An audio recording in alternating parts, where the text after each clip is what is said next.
ئەبێ ئێمە فێری ئەمە بین هەوڵ دەین خۆمان ماڵمان مناڵمان خزممان قەوممان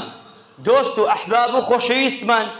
هەوڵ دەین هانی بدەین دەستی بگرین فێری ئیش و کاسبی جوان و شیرینی بکەین ئیماندارانی خۆشەویست ئەگەر وا بینەوە تەکیدت لە بێخوای گەورە خۆشمانیە بێ ئەمجا خوای پەروەردگارە فەرمێ ڕیجالون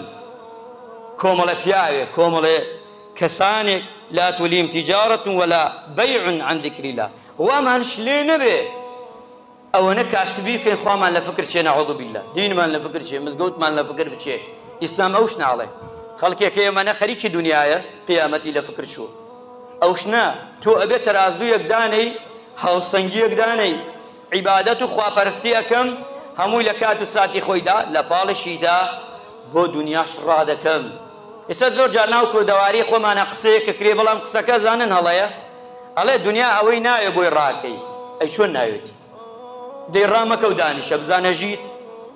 چۆن ناوێتی یانی بەڵام ئەم مەبەستە مەبەستێتریە یعنی مەبەستیانەوەیە دنیا ئەوە نایە ڕاکەی یعنی قیامەت مەکە قوربانی دنیا مەبەستی پیاوچاکان ئەمە بووە خۆ مەبەستی ئەوە نەبووە دنیا دانیشە و پاڵ دەرەوە تن نەیگەرە خوای نێرێ ئەگەر ئاوا تێگەیشتووی لە دین غەڵەت تێگەیشتووی وا بزانی خوای گەورە هەموو شتێک خوای گەورەی نێرێ بەڵام تۆ ئەبێ حەرەکەت بێ پێشی ناوتیانە حەرەکەت لە تۆ